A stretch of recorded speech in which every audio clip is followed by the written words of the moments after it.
The March 25th, 2013 meeting of the Agenda Charter Committee will now come to order. Will the clerk please call the roll? Ms. Cayley? Here. Mr. McCann? Here. Mr. Patterson? Present.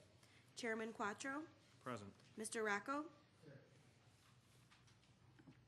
Thank you very much. Moving on to public forum. Has anyone signed up for the public forum to speak tonight? There is. We have one speaker.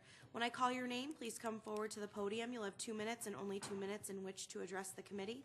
Please conclude when the buzzer sounds. Our first and only speaker is Brian Joseph.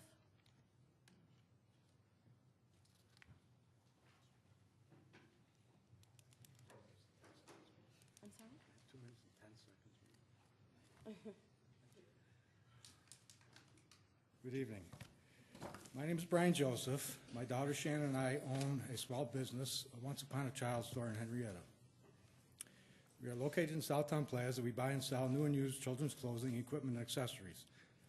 The proposed law, and I'm speaking of the secondhand, the pawnbroker law, the proposed law is not administratively feasible for the small business owner who deals in high-volume, low-cost items as we do.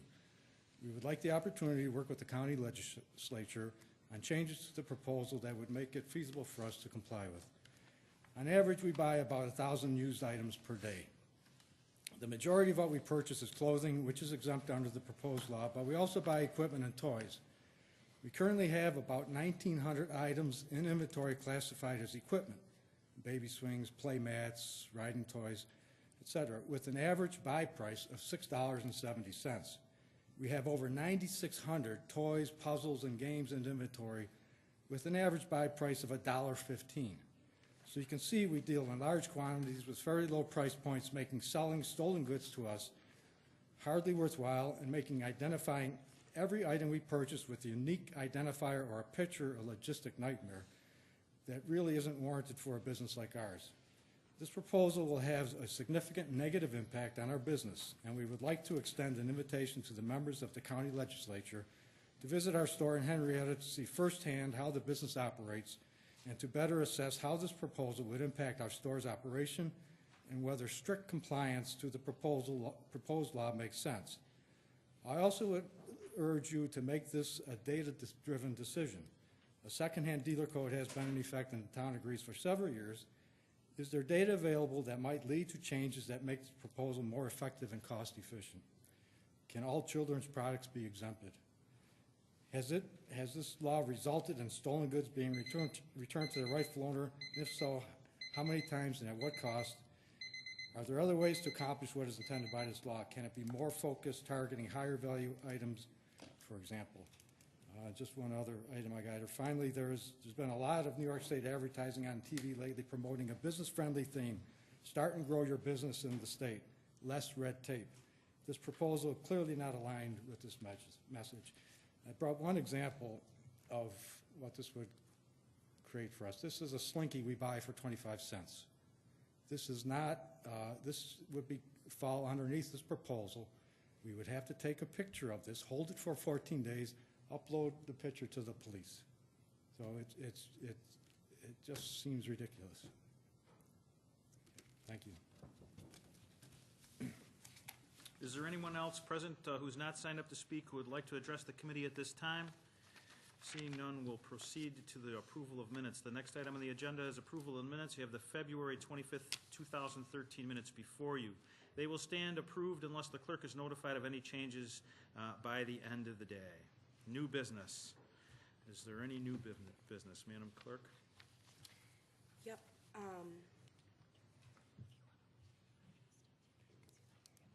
Okay. Okay. Thank you very much. Referral 13-81, a local law to regulate. Moved by Legislator McCann, seconded by Legislator Rocco. Is there any discussion? Oh, Mr. Gamina is in the chambers. As is our custom, Mr. Gamina, although not a member of the committee, is the author of the referral at hand, so I'm going to entertain him to make some brief comments with regards to his effort here. Thank you, Chairman Quattro. I appreciate the opportunity to speak to the committee on this local law that we've drafted. The local law in front of you will be certainly a useful tool for law enforcement to recover stolen goods. It actually started a couple years ago when I was approached by members of the Webster Police Department to help our community members have a tool for fighting crime and for improving the quality of life in our communities.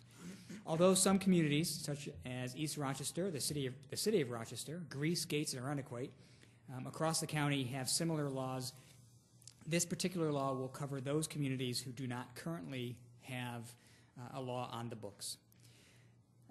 The Webster Police Department, as I've mentioned, came to me a couple of years ago, and they were struggling to recover stolen goods before they were reported and able to investigate the burglaries. The stolen goods had been taken to a secondhand shop and sold off again. This local law works to prevent that from happening by requiring pawnbrokers and secondhand dealers to hold merchandise for up to 14 days and uploading photos and descriptions to the sheriff's office. And at this point, if any members of the committee have any questions, I'm certainly happy to answer them or refer them to the administration or to members of the Monroe County Sheriff's Department. Let's move on to questions in general. Any questions regarding this referral? Legislator Patterson. Thank you. Through the chair, on your letterhead, you stated that funding for this local law was contained in the 2013 operating budget and that this law would need no additional net county support. Where in the sheriff's budget is funding for this law? Through me to the administration or to the maker of the motion? Let's try the administration and then we can come back to the sponsor. Thank you, sir.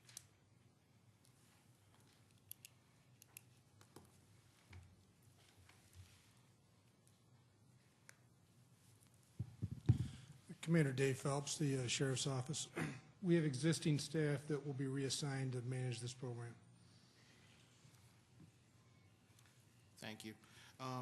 Through the chair, how much funding is available to support this law? And I guess we'll go with administration. Same question.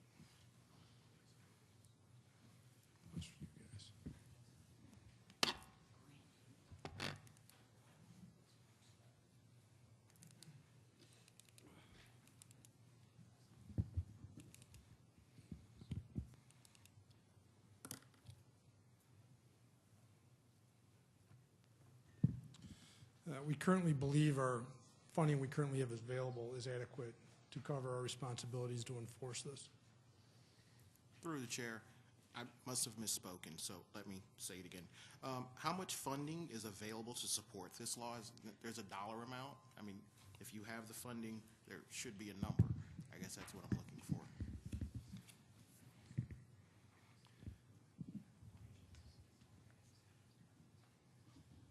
Through the chair, Jen Summers, attorney for the Sheriff's Office. We believe that we currently have the appropriate amount of funding. It will take some reshuffling of people within the Sheriff's Office, but we believe that it will take no additional funding in Upstart in terms of starting this program. We believe that we can cover it with the existing budget. Legislator Patterson? Yeah, through the chair, thank you for that response. But and if the answer really is we don't know right now, but we'll get back to you, that's an acceptable answer. But in this case, I'm actually trying to find out what is your rough cost to run this. The letter clearly stated that you have funding for it. So since the funding's there, you should have a rough idea of what that number is. I understand if you don't have it today. Through the chair, we have $13,000 that's already appropriated for the Leads Online, which we already have, which will be used to facilitate this program. So the additional funding will come down to manpower, which we currently believe we have enough now. Looking forward, we will obviously reassess once the program is up and running. Thank you. Through the chair, which divisions of the Sheriff's Office will be responsible for the implementation of this law? Obviously, you have the licensing side of it, and then you also have the ground side of it. Who's doing what?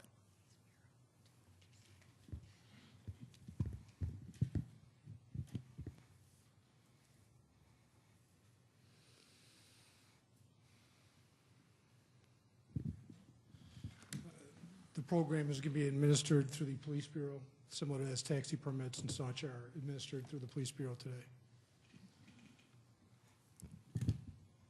The county's, I'm sorry, through the chair, the county's police bureau? Yeah, the Monroe County Sheriff's Office currently has a section of special operations which handles taxi permits, licensing, sex offenders, and some other things. A deputy assigned to that unit is expected, the plan is to have a person assigned to that unit and manage this operation. Okay. Through the chair, and the enforcement piece is going to be the deputies out. Okay. Okay. Through the chair, and this is to the sponsor. In your legislative intent, you stated that the establishment of such licensing and reporting systems to monitor and track the transactions set forth in this local law is necessary for the protection of the citizens of Monroe County and is reasonable and appropriate for the entities that we seek to regulate. How did you come to this conclusion? What is the source of the evidence that establishes a clearly states the need for this legislation? Through the chair to Legislator Patterson, it's a great question, and again, it's been a 2-year process.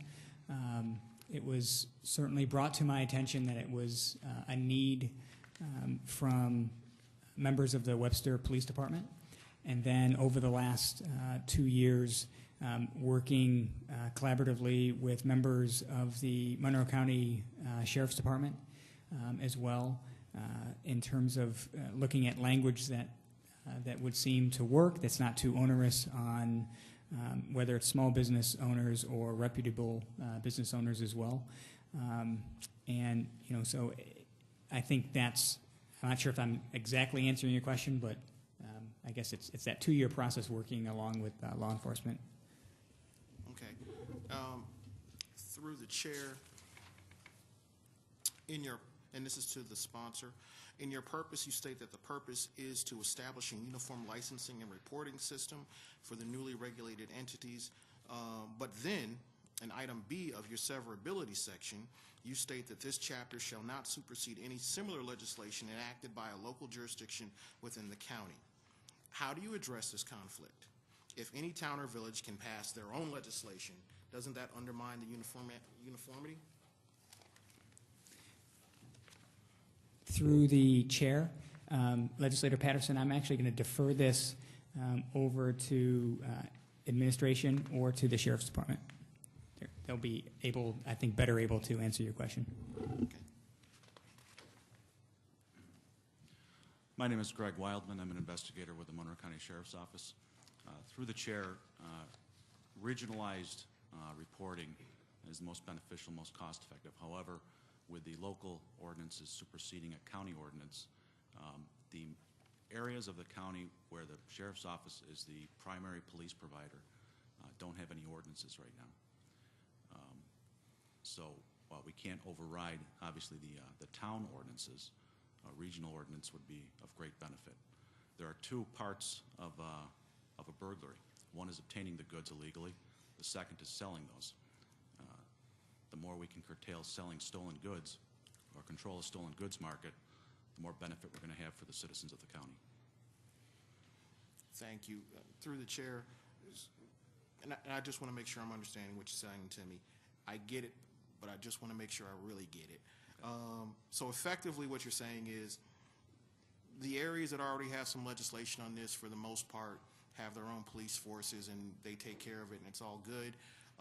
The areas that are now going to be covered under this legislation are going to be areas that predominantly the Sheriff's Department has the main duties for protection for. Through the chair, there are a couple towns such as Webster where we are not the primary police provider, and they don't have an ordinance.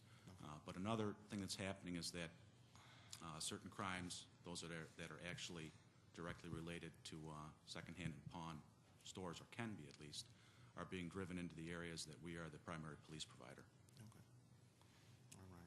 All right. Through the chair, and this is to the sponsor, in your definitions section, item E, you define secondhand articles. Why doesn't this apply to antique stores or consignment shops Or another example, the gentleman who was just there talking about his daughter's child goods store. Through the chair, to Legislator Patterson, I will start the answer, and then I will turn it over to the administration and Monroe County Sheriff's representatives. In terms of the antique dealers, I think one of the hardest things is to clearly define what an antique dealer is. Does an antique begin in a certain year? If you get a piece of furniture from 1942, is that an antique? And then what if someone brings in jewelry to that antique shop that they have just stolen, and the jewelry happens to be 55 or 155 years old? So, you know, as we were looking at this, the antiques can just as likely be stolen and resold just as much as an iPod or a children's electronic toy. None of the municipalities that currently have this law on their books, including the city, have exempted or have any kind of carve-out language for the antique dealers. And if anyone wants to, from either the Sheriff's Department or from administration, wants to add to that. Any further comments from the administration with regards to this question? I don't know if this is a direct answer I would like, but in terms of the types of goods, as an example, Legos. And people laugh when they hear this. Legos are a huge item within stolen goods. And within the last year, we've done a couple search warrants. You would never guess. Yeah, right. You know, the robotic sets that they make now. Okay. And in the course of serving a couple search warrants, we found stockpiles of Legos. We followed people from Toys R Us. Toys R Us actually sent people from some of their downstate stores to do stings across the Marketplace Mall. So in that respect, certain items that are toys are in very high demand in the stolen goods market. Slinkies, to my knowledge, are not. So the short answer is toys get stolen too. Good deal.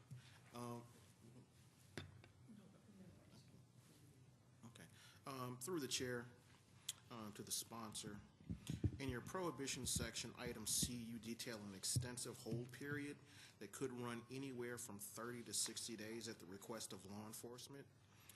Why not have local law enforcement take custody of the property in question instead of having it held in the inventory of the merchant? Through the chair, some items may not be practical to move off-site, either for the dealer or for law enforcement. The example that comes to mind is a 45-inch wide snowblower.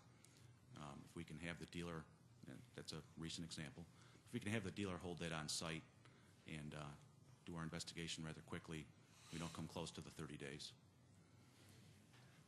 Through the chair, but again, one of the things this legislation does detail is that, okay, you've got the initial 14-day hold, then at the request of law enforcement, you've got a 30-day hold, and then at the written request of law enforcement, you have an additional 30-day hold.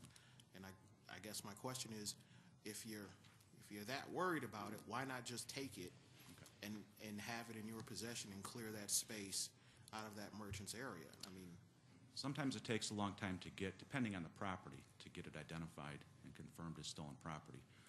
But really what happens is oftentimes stolen property investigations or burglary investigations are tied into a much larger pattern. okay. Prior to being at Zone A, I worked for the Monroe County Crime Analysis Center. That was my assignment as an investigator. And our primary focus was on patterns. And these patterns get very broad and they go multi-county. So oftentimes the individual case will need time to link that into the larger pattern. Okay, thank you. Through the chair to the sponsor, in your licensing section, item C, you state that the annual fee will be $250. Do these fees stay with the sheriff's office?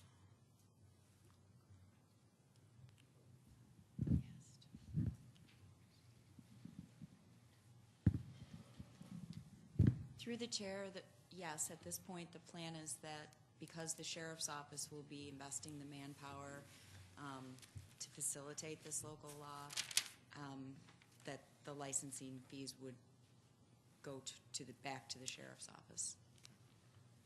Thank you. Through the chair, in your penalty section, it seems as though the penalties get rather steep rather quickly. Everything is a fine and a misdemeanor. Is there any particular reason why violations weren't considered?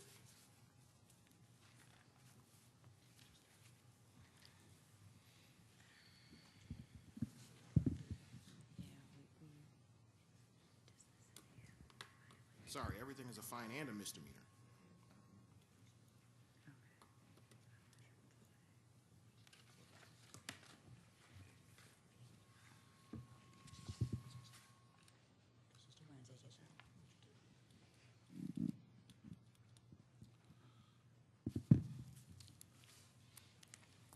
And anything contributing to criminal possession of stolen property, fifth degree, which is the lowest level of criminal possession of stolen property under the penal law, it would be a misdemeanor.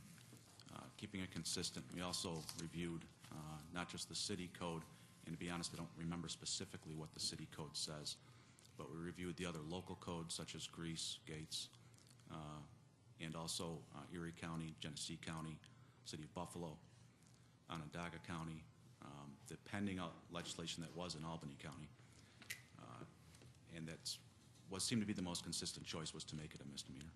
Okay, thank you. Through the chair, you do provide for the severability, and one of the things I noticed specifically in the title of this legislation is we deal with pawnbrokers, secondhand dealers, and jewelry and coin exchanges. From talking to the folks at the city, they were saying that they don't regulate the jewelry and coin exchange folks.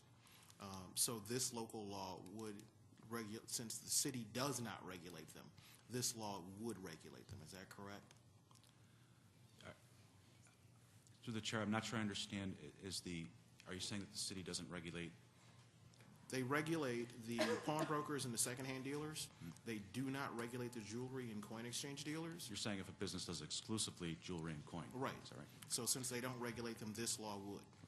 One of the differences in the stolen goods market in the county outside of the city is that it's almost inverse from the city in that most of our burglaries have to do with jewelry, and there are many more outlets in terms of businesses that are able to buy jewelry, whether it's stolen or not. In the city, it's inverse from the county. So specifically to especially the areas that the sheriff's office is the primary police provider, but generally for most of the county outside of the city of Rochester, that's the issue. Okay, and maybe I must have misunderstood your answer, because in the city, jewelry and coin exchange dealers are not regulated by the city. Okay. So this local law would regulate those jewelry and coin exchange dealers within the city. Yeah.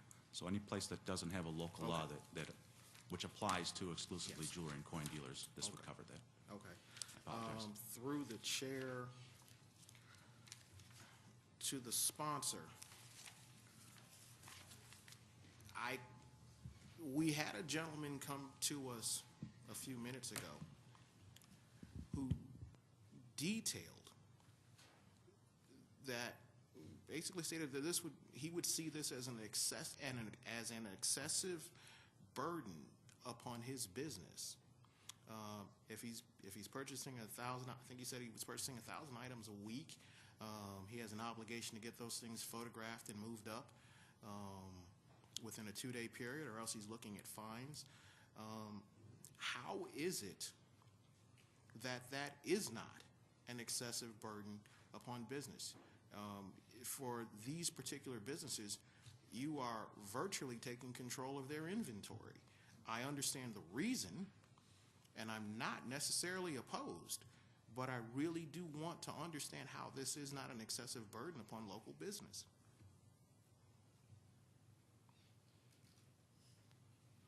Through the chair, this law was not aimed at that kind of high volume, low price business. The usability was towards businesses that can be, even by accident, part of buying stolen goods.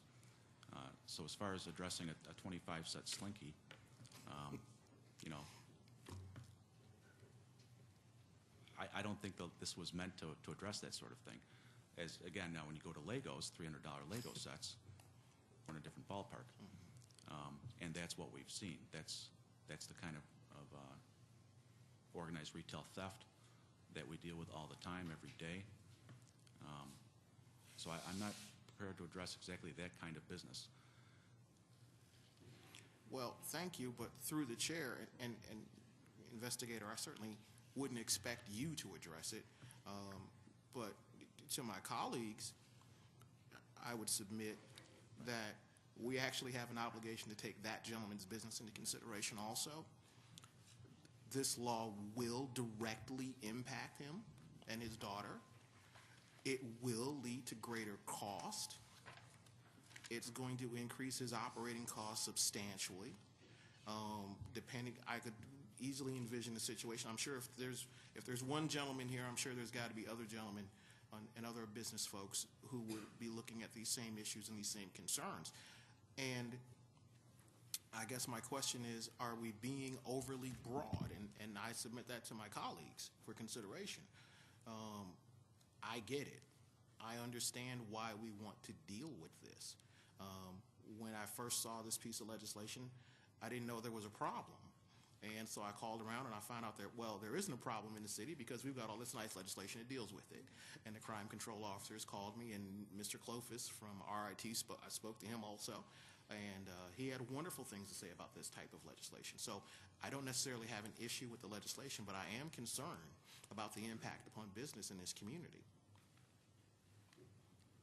Was that a question, Mr. Patterson? It was a state. I guess it was a question and a statement to my colleagues. Okay, I don't necessarily need an answer. Are there any other questions with regards to this referral? Legislator Cayley? Thank you, Mr. Chairman.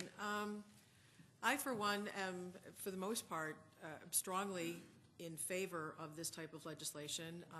I run a small business, making a quick statement, and then I do have questions, where we had a break-in. It's located in the city of Rochester, and we had a number of items stolen that normally would have just gone quickly onto the market. And as a result of very diligent officers and the agreements that we have with the pawn dealers within the city of Rochester, every single piece that was stolen was recovered. So I can see how this can really lead to easing the burden on trying to recover stolen goods. But that said, I do have some additional questions after Mr. Patterson, and if you would be patient, I'll try to muddle my way through this. First of all, through the chair to the administration or to the maker, is the program in the process that the photographs and the information to be downloaded, is that already in place, or is that something that's being developed as we speak or once this is passed? Through the chair, the service that we've selected is called Leads Online. Leads Online provides a camera to the business, and they provide the service, whether they want that service at the point of sale end or separately through a service they make called Ticket Assistant. So there should be no added expense for the business, and the camera's provided. Thank you. Just correcting so that I understand, nothing at that point in any type of subscription going forward in terms of cost. It would just be installed? Through the chair, correct, ma'am. Thank you. For the business, none. Thank you very much. That's great.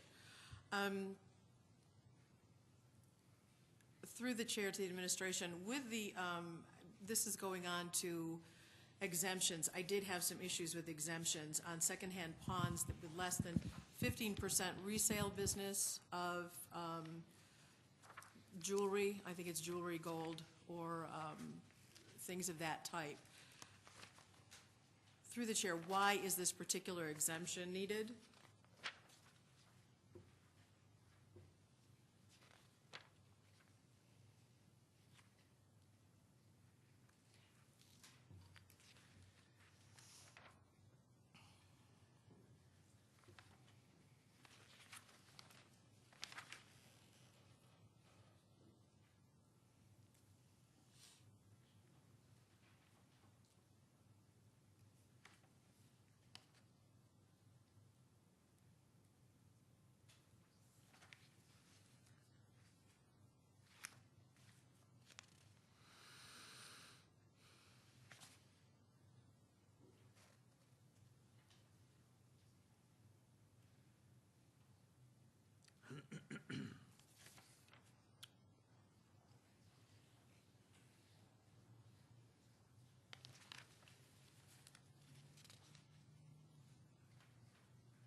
Through the chair, Legislator Cayley, can you just repeat the last part of that question?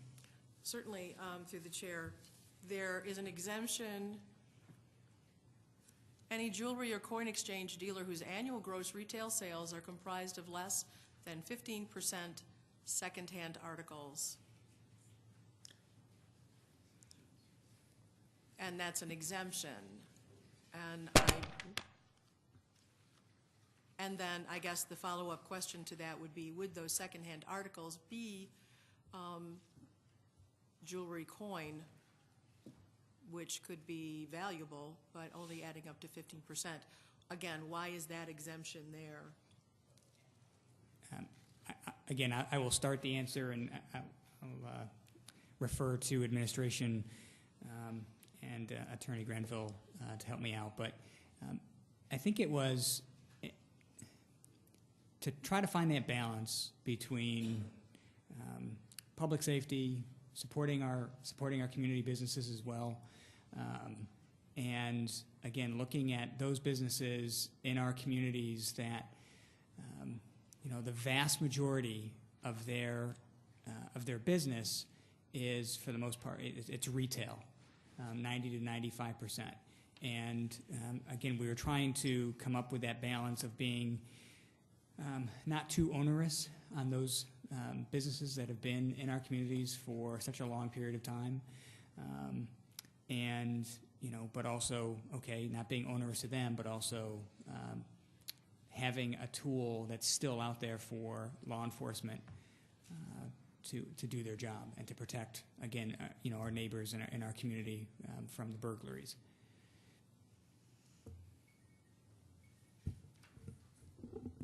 Thank you. Yep. Was there anything else through the chair that the administration wanted to offer? Apparently not. Any further questions? Yes, thank you. Moving on to also under exemptions, any dealer or secondhand or used motor vehicles. Any dealer in secondhand or used motor vehicles is exempt. And through the chair, the question would be, why is that exemption there?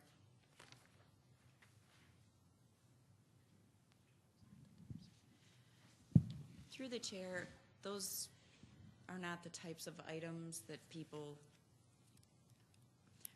we're specifically trying to target things like the people that broke into your business. They don't steal these types of articles. This bill is aimed at addressing the crime that is contemporaneous with or burglaries, and that's not the type of goods that these type of people tend to deal in. Okay, thank you. I would add at this point that for the legislators' knowledge, an antique is basically anything that's 25 years or over, and I would say at this point I have a vehicle that's pre-1969, and it would probably be sold to a secondhand car dealer. They would presume that someone wanted to steal it. Well, they might. It's a Carmen Ghia, Mr. Chairman. I might take it. Be nice. Be nice, be nice. All right, thank you. I do have a couple more, if you'll bear with me.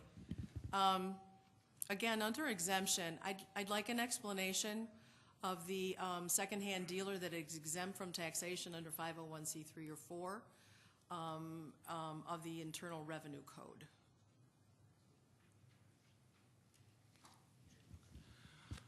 Through the chair, I believe that would be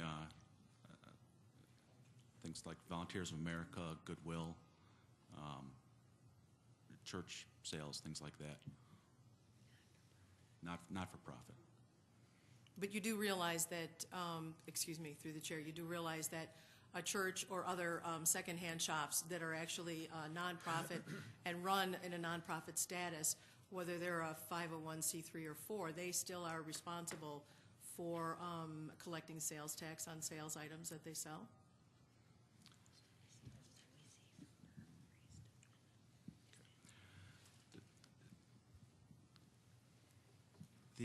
Most of the things that we see that are moved, the stolen goods that are moved through burglary or organized retail theft, are moved through a couple well-known channels. And from my time at the Crime Analysis Center, it was infinitesimally small, if at all, what we saw moving through those types of organizations. Certainly not nearly enough to justify bringing them into the ordinance. Okay, thank you.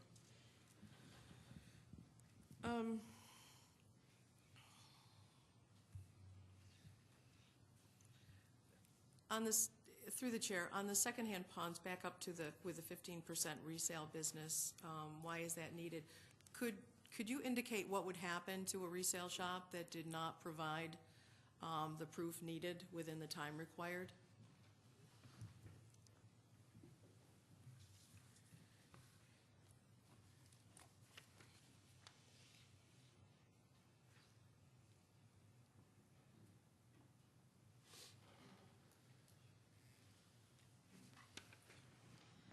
Through the chair, if a business seeking that exemption did not provide the certified accountant's report showing that their gross secondhand and secondhand sales were 15% or less, then they would be required to, then all of the regulations and requirements placed on pawn and secondhand shops would also be placed on that business.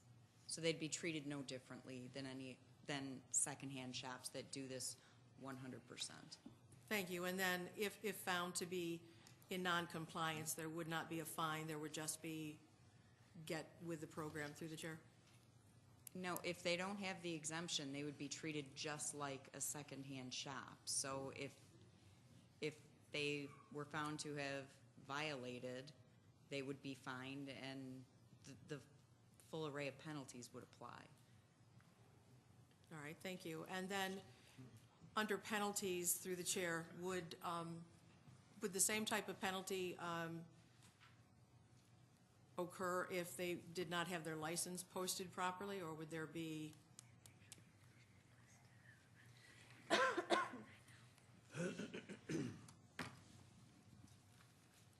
Through the chair, at this point, the only monetary penalties are failing to live up to the licensing requirements, upload the matters. But no, there is not currently written into the law a penalty for failing to display a license. Okay, thank you. And one last one. This has to do with the holding of the property for the length of time, through you, Mr. Chairman. I believe that, could you verify that state law requires anything that's taken in collateral against a loan, whether it's a pawn shop or secondhand shop, if it's a loan that's issued, that state law requires a 4-month holding of that said property? Well, the general business law requires that through the chair, the general business law requires that the property be able to be converted to a loan in 14 days, for 14 days. So according to that law, if a pawnbroker also operates as a second-hand store, then that collateral has to be converted to a loan in 14 days. Thank you. That's all the questions. Any further questions? Legislator McCann? Thank you, Mr. Chairman. I don't have any questions. I just have a few comments I would like to share. First, I would like to acknowledge the role that Legislator Gamina had in putting forth this very important piece of legislation. You know, I have some experience with secondhand dealer laws through my employment with the town of Greece, and you know, the one thing I can say, having been involved in that, is this is a very complicated area of the law. And obviously, as we see burglaries happen more and more, we're seeing people have their goods taken to secondhand dealers. And in our particular case, this law has been very helpful in terms of helping people recover, helping police recover stolen property for people. And in terms of the county and the necessity of us taking the lead with that, is the representatives from the Sheriff's Department stated, even in areas where the Sheriff's Department doesn't have jurisdiction, I think this law is going to be very beneficial, because of the time, the effort, and the expertise that's gone into this. Again, it's a very complicated situation. In Greece, we've actually adopted our law in 2009, and was actually amended for the third time in January. Again, I think the goal with this is to get something on the books, give law enforcement a tool to work with, and again, I would expect this to be the case with our law here. As they get into the details of applying it every day, they're going to see areas where it can be tweaked and areas that it can be more effective. In preparation for our meeting today, Mr. Chairman, I had the opportunity to take my first ever trip to a pawn shop. I actually had received a call from a gentleman who knew someone who knew me and wanted to talk to me about our proposed legislation here this evening. And he is a gentleman who does business in the city, so he's aware that this law wouldn't apply to him. The one question he had, or the one bone of contention he had with our law, was the requirement of photographing the items, which I understood, but as I talked with law enforcement and based on the experience that I've had, the law that we had in Greece originally did not require items to be photographed. And again, as we got into it, we decided that was something that was of benefit to enforcing this law. And really, part of the Leads Online system, really, a big part of this, law enforcement all over will have access to it, but an important part of it is how that data gets entered. And without having that component of the photographs in there, you're relying solely on how that information is being entered into the system. And the example that was given to me, if somebody takes a class ring in, again, it's going to be much harder for law enforcement to, and you've reported that your home was burglarized and you lost the class ring. It's going to be very difficult for them to go through without a photograph and try to figure out if that class ring is your class ring. If it was my home that was robbed and there was a picture of a class ring that said Greece Olympia 1982 and it was a man's ring, that would certainly make the law enforcement's job a lot easier with that. So again, after having that experience, I see the concern, but I think in order for this to be an effective tool, I think that requirement of having the pictures taken is something that we definitely should have with ours. And one final point that I would make with this is it's like anything, the secondhand dealer's business. You have people who are very reputable people who we're dealing with, and unfortunately you have people who aren't very reputable that we're dealing with. And the gentleman I met with today showed me the iLeads reports that he does, and he might do maybe 30 to 40 transactions a day at his store, and then there are also other people who show that they're maybe doing 1 or 2 transactions a day, which his point to me was, well, how in the world are you running a business if you're taking in 1 or 2 items a day? So again, unfortunately, if everybody was reputable and it was a perfect world, Mr. Chairman, we probably wouldn't need to do this. But again, I think an important final piece of that is the follow-up and the enforcement. And once we get this law in the books, I'm sure that the Sheriff's Office and other law enforcement agencies are going to be taking steps to do sting operations and make sure, because again, we can have all the laws we want, we can have all the great intentions we want, but if people aren't following this law and obeying this law, it's going to be very limited in terms of the effectiveness. So I'm sure that that's something that the Sheriff's Office will be working on. And again, to Legislator Gamina, I would just say a job well done on something that is a very difficult and complicated process, and I think that the law that we have and what we're doing here tonight is a good one and one that I support totally. Thank you very much, Legislator McCann. Any other questions or comments? Mr. Rocco? Yes, thank you, Mr. Chairman. I'd like to keep it brief. I want to, speak in favor of Legislator Gamina's local law. A lot of good things have been said here today, and, as well as Legislator Cayley, I also, not my own personal, but I do know someone else that had their home burglarized, and they weren't as fortunate to get their items back.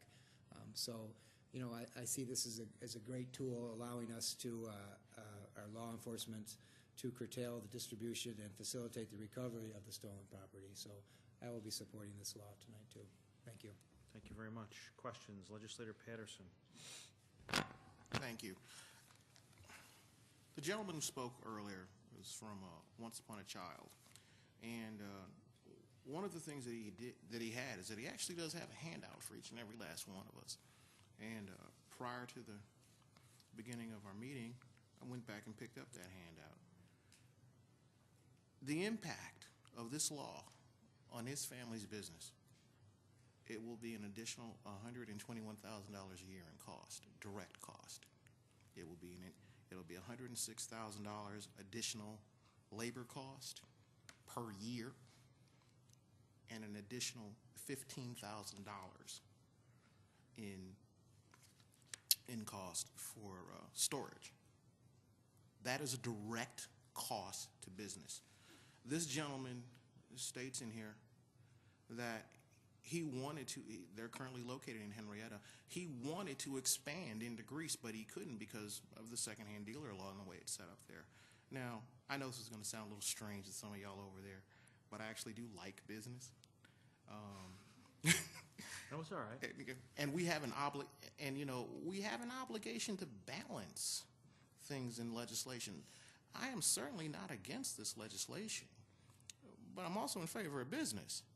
And if you take $120,000 out of a small business every year, how long is that small business going to be there? And that's just one small business.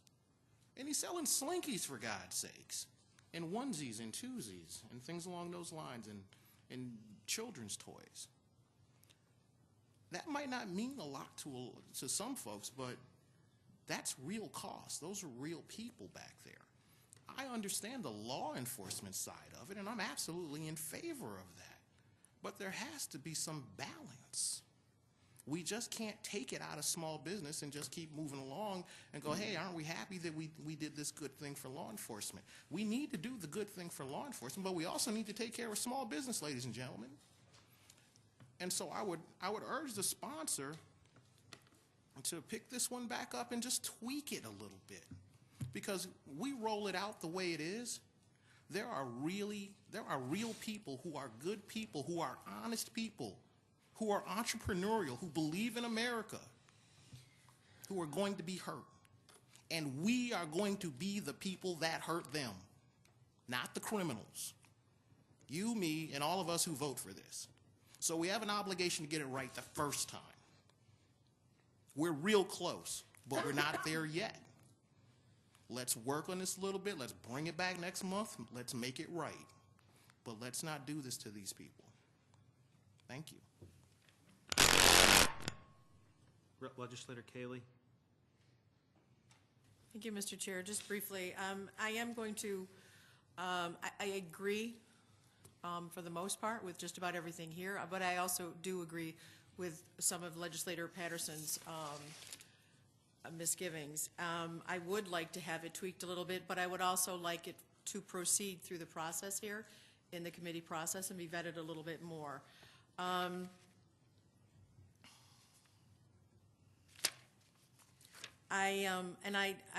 In listening to Legislator McCann's conversation about the taking of the pictures, at one point I would say that, yes, that does have an undue burden on some of the businesses But I also know that things have changed a great deal in just the jewelry industry alone.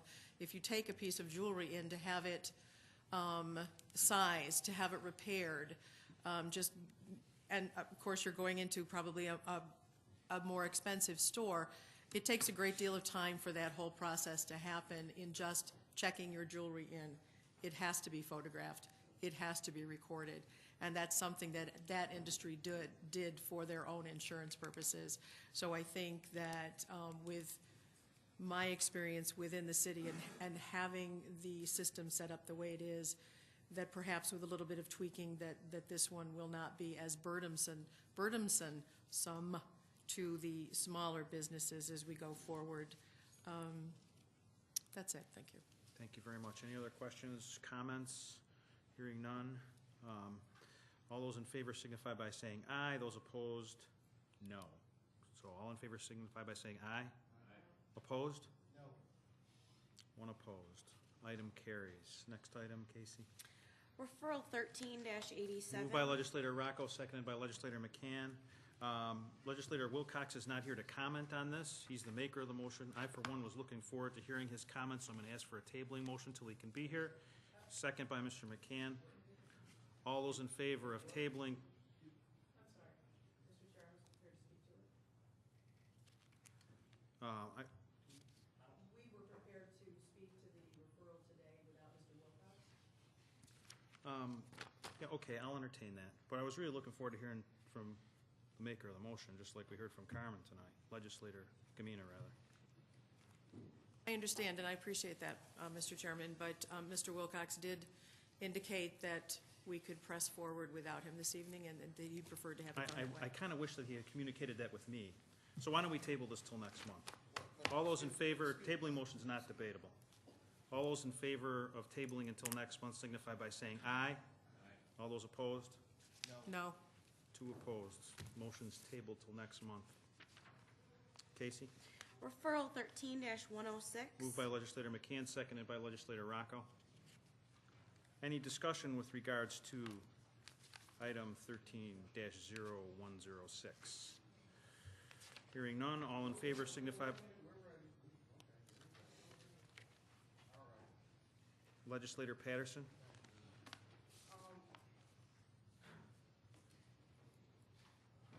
Through the chair, the building at 37 Fitzhugh Street, are we planning on selling that? Is the plan to sell that piece of property and move all of the county staff out of it? Or simply to, well, is that the plan? Is that the plan to sell this piece of property and leave? Or what are we looking to do with that property? Through the chair, Tim Murphy, the Director of Real Estate for the county. 37 South Fitzhugh is a vacant building. It's known as the Terminal Building. It's on the corner of Fitzhugh and Broad. The other piece of, through the chair, the other property that we have that's on West Main, I'm sorry, that's East Main, 150 East Main, and I forgot what that other address was there. That particular property, was that part of the old Wren Square project? Through the chair, yes, it was. Thank you. Through the chair, do we currently own any other property in that Wren Square footprint? Through the chair, no, we do not. Okay, thank you. Through the chair, why are we currently, I'm still looking for the form. Through the chair, will the actual sale of the properties, will the actual sale of the properties to the highest bidder come back to the legislature for approval? Through the chair, no. Is legislative approval needed to hold an auction? Through the chair, because we, yes, the property would need to be declared surplus. Through the chair, why not hold the auction and then bring the proposed sales to the ledge for approval? Through the chair again, we need authorization to hold this auction because the property has to be declared surplus, and we're modifying the statute to have an owner's reserve. Okay. Through the chair, one of the advantages that we have on our side is that we have Mr. Haney, and he has a long memory. And it was his belief that the usual practice was to actually hold the auction and then bring the proposed sale to the ledge for approval. Is that not correct? Through the chair, the most recent auction that we held was for a portion of the Iola complex, and we did it the exact same way that we're doing this. Thank you. Are there any other questions with regarding this referral? Hearing none. All those in favor signify by saying aye. Those opposed say nay. Motion carries. Is there any unfinished business to come before this committee? Hearing none.